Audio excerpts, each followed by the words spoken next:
السلام علیکم ناظرین، میں ہوں ہمایون نیوز کراچی کے ساتھ صباح حیدر خبر شامل کرتے ہیں۔ کراچی مجلس وحدت المسلمین پاکستان کے وفد کی ڈی آئی جی ویسٹ اور ایس ایس پی سینٹرل سے ملاقات۔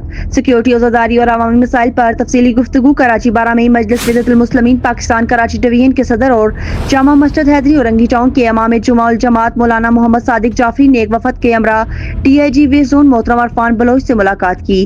وفد میں صدر عزاداری ونگ کراچی ڈویژن اور چیئرمین حیدر قرار، چیئرمین مساجد و امام بارگاہ فیڈریشن ویسٹ سید رضی حیدری رضوی، سیکریٹری جنرل مساجد امام و بارگاہ فیڈریشن ڈسٹرکٹ ویسٹ اور کوارڈینیٹر جعفری الائنس ویسٹ اطہر حسین جعفری، جنرل سیکریٹری جامع مسجد حیدری اورنگی ٹاؤن نمبر 10 اور جوائنٹ سیکریٹری مرکزی تنظیم آزاد سید نوید قمر زیدی، صدر ڈسٹرکٹ سینٹرل عزاداری ونگ اور ٹرسٹی مسجد و امام بارگاہ مستوفی ٹرسٹ نارتھ کراچی کمیر رضوی، صدر مسجد و امام بارگاہ علی قصبہ کالونی عارف نقوی اور سیکریٹری تنظیم سازی ڈسٹرکٹ ویسٹ میثم رضوی شامل تھے۔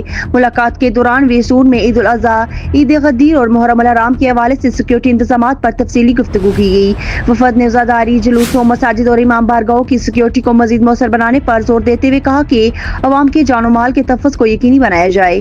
اس موقع پر ویسٹ زون میں بڑھتے ہوئے اسٹریٹ کرائم، ڈکیتی کی وارداتوں اور جرائم پیشہ نظر کے خلاف جاری پولیس آپریشن پر بھی تبادلہ خیال کیا گیا۔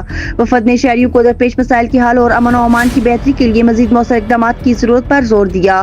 بعد ازاں وفد نے S S P district central doctor Imran Khan سے بھی ملاقات کی، جس میں ڈسٹرکٹ سینٹرل کو درپیش مختلف مسائل، سیکیورٹی امور، غذائیت انتظامات اور عوامی شکایت پر تفصیلی بات چیت کی گئی۔ اس موقع پر باہمی تعاون اور رابطوں کو مزید مضبوط بنانے پر اتفاق کیا گیا۔